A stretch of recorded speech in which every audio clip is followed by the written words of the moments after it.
Today in the Daily Dose, the Great Depression.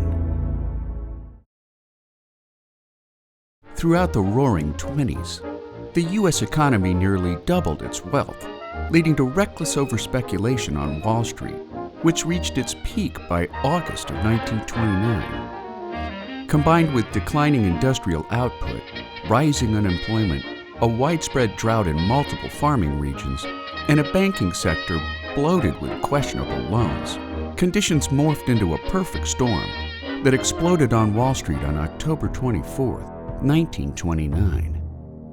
Known as Black Thursday, panicked investors sold off a record 12.9 million shares, followed 5 days later by the Black Tuesday sell-off of an additional 16 million shares, wiping out millions of individual fortunes while setting the stage for widespread bank failures as their individual solvency grew challenged by loan defaults. As consumer confidence eroded in the wake of Wall Street's collapse, a decrease in industrial production led to even higher unemployment, lower wages, and decreased consumer buying power.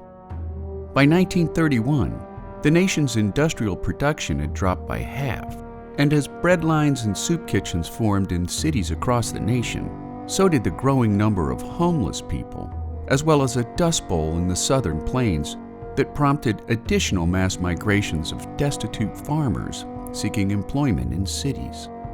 By its peak in 1933, the Great Depression witnessed a national unemployment rate of 20%, while thousands of regional banks had closed their doors for good.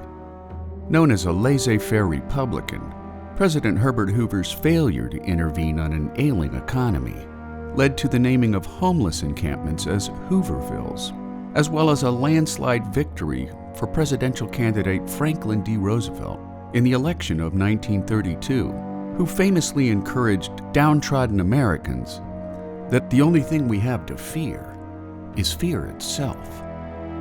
FDR's fireside chats soon projected optimism and calm over a jittery nation, which he turned into action with his New Deal policies, including the Tennessee Valley Authority and the Works Progress Administration that gave government-funded infrastructure employment to 8.5 million Americans from 1932 to 1943.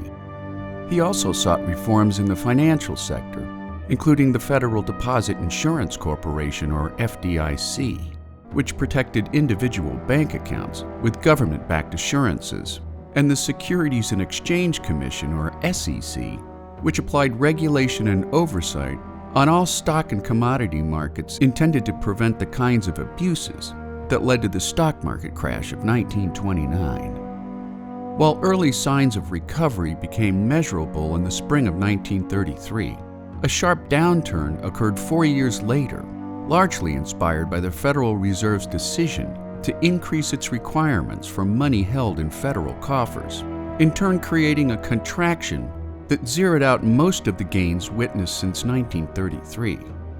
Nor were Depression-era hardships limited to America, which helped to fuel the rise of extremist political movements in Europe, including Adolf Hitler's ascension to power in 1933 Germany.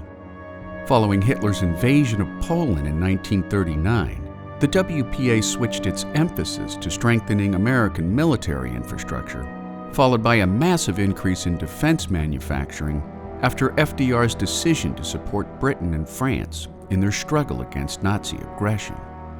While most historians place the end of the Great Depression in 1939, the true economic turnaround occurred in 1941, after the U.S. entered World War II following the Japanese attack on Pearl Harbor, making the Great Depression one of the worst hard times in American history. And there you have it, the Great Depression, today in the Daily Dose. Get your nerd on with the Daily Dose. And if you enjoyed today's episode, share the link with a friend or colleague so that they too can learn something new every day.